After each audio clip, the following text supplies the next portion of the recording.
Welcome back, guys. It's me. It's been a long time, I know. We haven't done a build video in quite some time, so here it is. It's a Necro. Surprise! It's a Stamina Necromancer. I found a build that I quite like. You know, for the longest time I struggled with, Necromancer builds because the class is not really... it's not a complete class. I mean, we talked about this many times. So let's not get into this. Let's just focus on the build. I love this build. It's a great build, and I'll show you all about the build right now. Okay, let's look at the stat sheet here.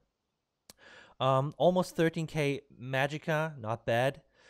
Health maybe a little bit on the low side, almost 22k. You know, some people say, yeah, why do you run like builds that have such low health? I don't think 22k is low health, to be honest. You don't have to run around 30k. You know, 22k is enough. Especially, you know, if you have like a certain skill set, I think you'd be fine with 22k. So let's keep it at that. And then the stamina at 34k. Not too shabby. The stamina recovery unbuffed, 2100. Wow, that's a lot. Unbuffed. This goes up to, I don't know. You do the math, okay? This goes up to a lot. Let's just, you know, let's cast this guy, and then look at it, 2700. And this goes up even further. If you take a resource, you're gonna be sitting at like 3k, and if you kill someone with a heavy attack, if you kill someone with the 2H, you get the 2H passive. I'll show you. Which one is it? Which one is it? This one, Battle Rush. Get 30% extra stamina recovery for 10 seconds. So for 10 seconds, you're probably going to be sitting at almost 4k stamina recovery. So killing really rewards you on this build. You get a lot of resources, you know? So keep those kills up. We're looking at the weapon damage. We buff up here on the front bar, 3.5k. This goes up to like, what is it, like, I don't know, a little over 4k, 4.2, 4.3, something like that, fully buffed. Not like terribly high, but it's enough.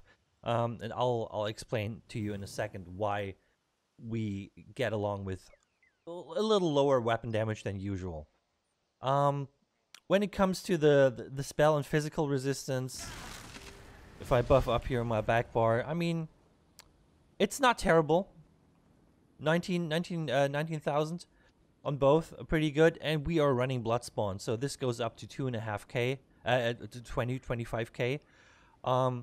Pretty decent. We also have other means of being tanky on this build. I'll explain this in a second. 2.5k critical resistance as always. I think that's more than enough. When it comes to the penetration, we don't have too much on the front bar. 10k, it's okay. It's okay. I personally didn't have any issues killing people on this build, so I think that's enough. Yeah. We are a vampire, of course. You don't have to be, but honestly, you should be. What are you doing? You should be. Be a vampire. Come on. The Mundus is, of course, Serpent because, you know, I went for like a super high recovery focus build because you kind of need it. You kind of need it. Especially on the Necromancer. For some reason, it always feels like the Necro has less sustain than other classes. That's why I usually go with some extra regen just to counteract this a little bit, you know? And for the food, we're using the lava foot soup. This is a great food. It's really cheap and it gives you a lot of max stamina and stamina recovery. So if you're going for the, you know, the nice max stat and regen build, this is like the food for you. So yeah, that is the stat sheet. Let's move on to the sets. The first set is the Witchman set. I think this is a set a lot of people don't use, although I don't really understand why, because it's a fucking awesome set. I love it. So Witchman's is basically like, if you look at the 5-piece here, when I use an ultimate, I gain health and stamina for every point of the ultimate's cost. Um, this is basically like a mini battle roar. You can even put this on a Dragon Knight and get like insane amounts of resources back every time you cast an ultimate. So that's pretty nice. And you know, if you put it on other classes, you kind of emulate the the sustain mechanic that Dragon Knights have, just by getting resources back when you cast an ultimate. And this really saved my life so many times, because you can cast your ultimate defensively. If you really need the resources, if you need the health or the stamina, you can cast your ultimates defensively, even if there's like no target. If you're running from a Zerg and you just need the extra bit of stamina, just cast this ultimate. Cast your ultimate. Get it out of here. Get the resources back and be happy. Be a happy man, okay? That's why we're using this, because I just like this mechanic. And overall, it's a good set. The stam recovery, the weapon damage, and the max health. It's just a really, really good set. I like it. Witchman's awesome. We're using Infused on the big pieces and Impen on the small ones. Stamina enchants all throughout. I got a tri-set enchant on my Bloodspawn here. If you want some extra resources, you could definitely go like tri-set enchants. Costs a little more, but I mean, it's not bad. I personally don't really need it. I think my Magicka is quite fine. And, like I said, like 22k health, for me, that's enough. If you want more, tri-stat enchants is a good way to do that. So yeah, let's move on to the Bloodspawn set. Of course, we're wearing Bloodspawn. Awesome set for just sustain, being tanky, and getting a little bit of like ultimate gen, which also plays in with the Witchman's build. The more your Bloodspawn procs, the more you can use your Witchman's 5-piece, of course, which makes sense. And like I said, Infuse on the big pieces, Impen on the small ones, all stamina and chance. The next set we're using is the Statfast Hero. This is, I mean, I think it's quite a popular set at the moment, and it makes sense for a couple classes.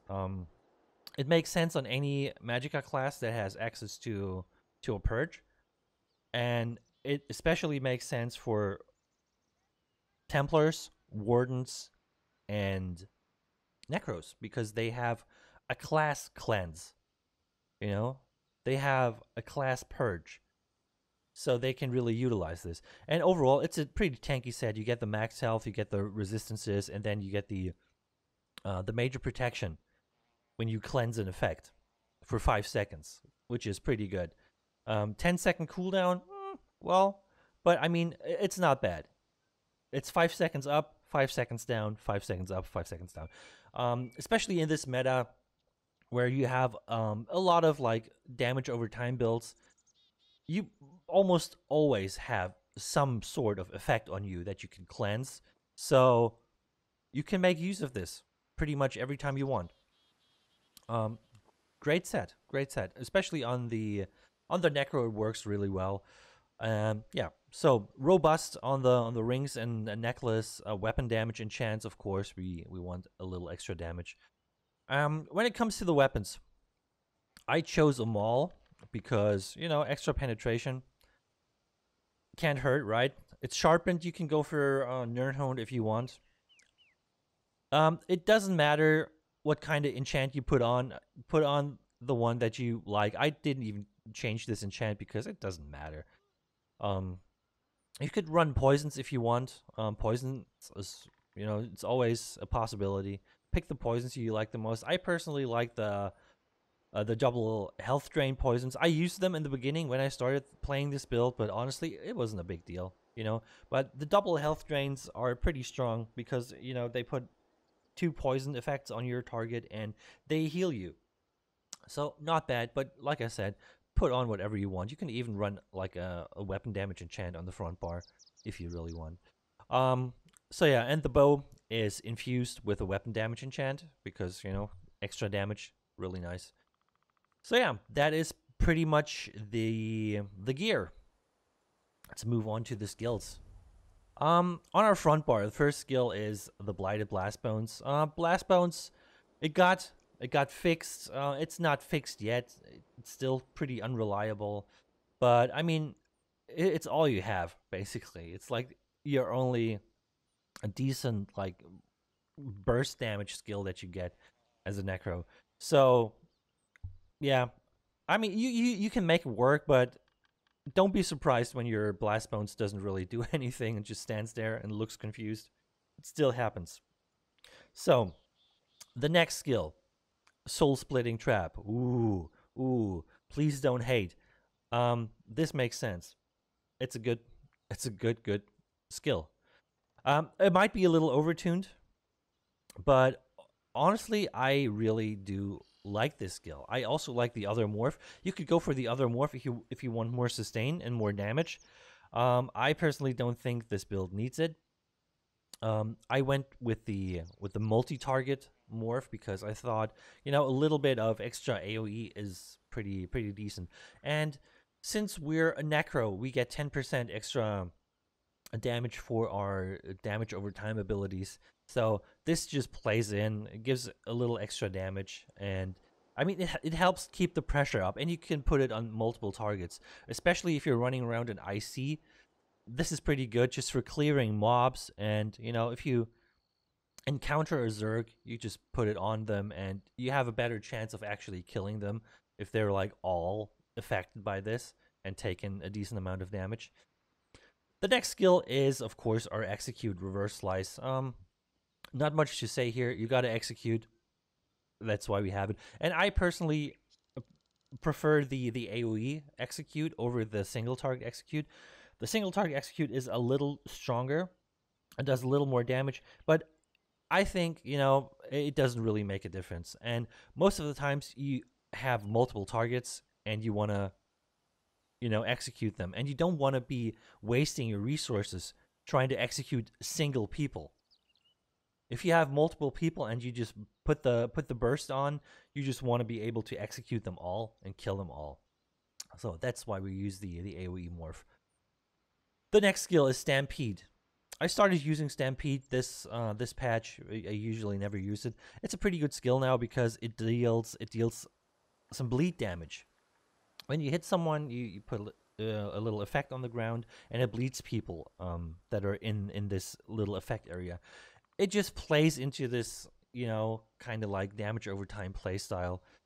You put the soul splitting trap on, you put the Stampede on, and yeah, it really helps, especially in like small spaces and little cubbies where people just can't walk out of it. It's pretty nice to just stack some damage over time, of course. And I mean, it's a decent gap closer. It deals a decent amount of damage. So yeah, Stampede, pretty good. Next skill is Rally because, you know, we need the weapon damage buff. We need some heals on this build. So Rally, pretty good this patch. It doesn't give the heal over time anymore, but pretty much every time you cast it, you get a decent heal out of it. So it's pretty good. For ultimate, I decided to go with a Dawnbreaker of Smiting. You know, I was debating different ultimates. In the beginning, I was using Onslaught, but I was missing a lot because, you know, Onslaught and Dawnbreaker both have the cast times attached to them now, which is ZeniMax. Why? It is so atrocious. It feels very clunky, very slow. But you know, your advantage with the Dawnbreaker is it's an AoE. It's a pretty big cone area, so you're not as likely to miss. Whereas the Onslaught is, of course, a single target ultimate, and it just keeps missing all the time. People are just dodging while you're just trying to do the fucking animation, and it just takes so long. And ZeniMax, please fix it. So yeah, and Dawnbreaker just, I mean, it's an AoE knockdown, it's an AoE burst damage, and it's AoE dot damage, which, like I said, it plays in. Here's the dot, there's the dot, there's a dot. Just stack the dot damage. It really helps getting people down, like pressuring people a lot. So yeah, great ultimate. And it's cheap. That's the most important thing. It's cheap. because Necros don't get cheap ultimates. That's something I don't like. I think every class should have at least one cheap ultimate, but Necro just basically has like the most expensive ultimates in the game, all of them. So yeah. And on our back bar, on our bow bar, we have the Draining Shot. Draining Shot, of course, and like an amazing CC. It doesn't have the range anymore. They cut the range this patch, which is kind of sad, but 22 meters is still not bad. So you get a pretty decent CC and you get a pretty beefy heal out of it, which is very strong. I like it. You know, this really helps. This really helps. Sometimes you just need a burst heal, and Draining Shot is the thing that saves you, because not only do you get the heal out of it, which is more reliable this patch. You don't have to CC your target anymore. You just get the heal when you hit the target. So it's a pretty reliable heal now. But if the target doesn't have CC immunity, you just knock him back. You just knock him back. And that really saves you. When you're like low health and someone's coming in, you just knock him back, you get the heal, you're fine. So yeah, great skill. I like it. Next skill is Hexproof, because this, of course, is needed. I mean, first of all, we get a lot of negative effects on us, so cleansing them is really good. And, of course, this helps with the Statfast Hero set. You know, this is our cleanse. We have effects on us, we cleanse them off, we get the major protection. That's how we do it. It costs health. It doesn't cost any resources, so you can always cast it. You could potentially kill yourself with it, but honestly, that never happens. That never happens. Because, you know what, you look at it and you say, like, yeah, 1800 health, I don't know about that. Honestly, you never notice, like, any health disappearing when you're doing this. You really don't. So, especially if you have, like, heals over time up, this is fine. This never gets you in trouble. I mean, I had situations where I got, like, heavily pressured by a lot of people, and I had to spam the Hexproof while I was low health. And you would say, why would you do that? Why would you spam something that costs health while you're already low health? Well, because it removes effects from me. The damage that I'm removing from myself is more than the damage that I'm taking for casting the skill. And it makes me tanky by getting the major protection. So honestly, I've never died to Hexproof. So don't be afraid of using it. Don't worry, it's fine. The next skill is, of course, Poison Injection, because every build needs Poison Injection. It's your main form of, like, range damage. It does some okay amount of upfront damage, but the poison damage over time is really where it shines, and because it also acts as like an execute ability, that means it scales up when your target gets low health, so you get some nice strong poison injection ticks. And of course, it just again plays into the damage over time playstyle that we have here. We have like a mix of damage over time and burst, so that really helps. And when in the beginning I said we don't have that much weapon damage on this build, and we still kill people pretty easily. And that's because we can stack all these damage over time effects. They're pretty strong. So that really helps. You don't need that much weapon damage if you have like a decent amount of like strong dots. So that really opens up a more sustainy playstyle and a more tanky playstyle. The next skill is Spirit Guardian. This is, of course, it is a heal. It is not a great heal, but I mean, a little bit extra healing helps. It really helps while you're using your Hexproof, because the heals that are coming in from this thing basically almost negate the cost of your Hexproof. And of course, you get the 10% damage reduction while this the spirit is active, and that just plays more into the kind of tanky playstyle. This is a medium armor build, just so you know.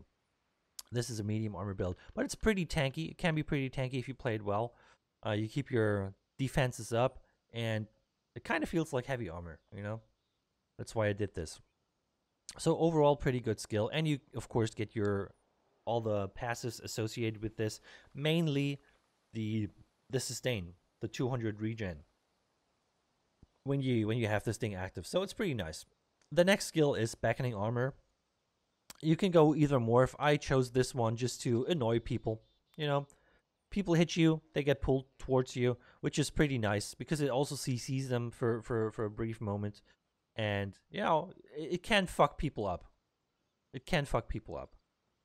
And you could potentially just, you know, pull someone like a ranged ganker. You can just pull them towards you and just give them the business. So, yeah. And, of course, this is our armor buff. So, we need an armor buff. This is it. The next skill, our ultimate, is, of course, the Big Daddy, the Pestilent Colossus. The biggest of daddies. You know it. Get him. It's a great skill.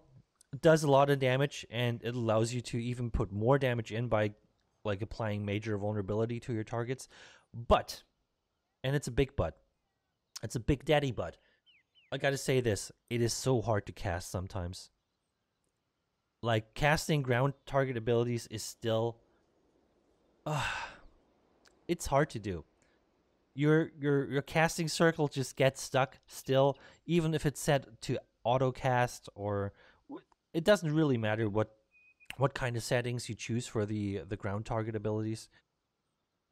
If you try to like dodge cancel this, most of the time it will not work and you will die because you needed the Big Daddy and Big Daddy betrayed you. But you still gotta love the Big Daddy, okay? You gotta respect the Big Daddy. Please respect the Big Daddy.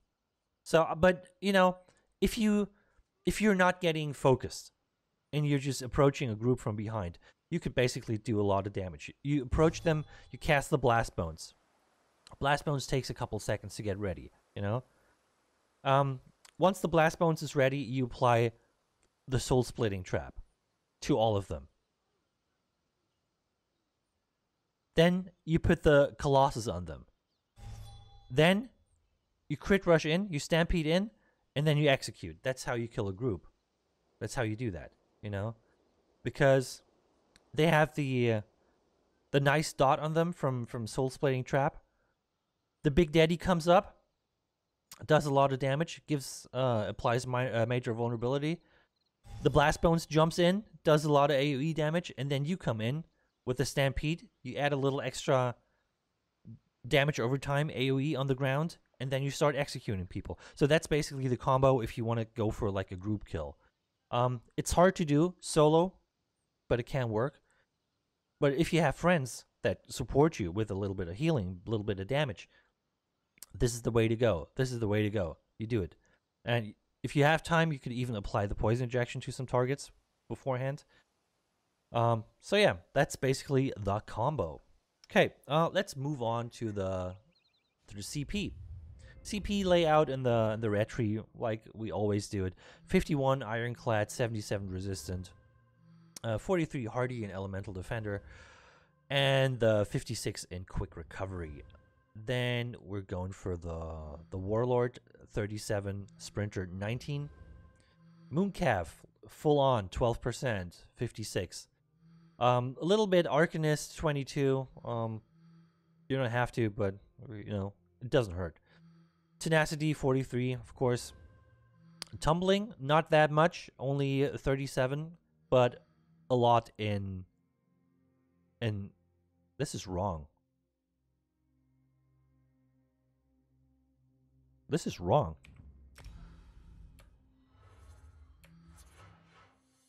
So yeah, that's right. A lot in tumbling, and not that much in Shadow Ward. God damn it. Why didn't anybody tell me? Jesus. So yeah, you want to have more dodge roll cost reduction than you have the blocking, because you're not blocking a lot. You're dodging a lot. So, boom. Fixed it. When it comes to the damage, I'm 51 in Mastered Arms because, you know, 19% to all your direct damage, pretty decent.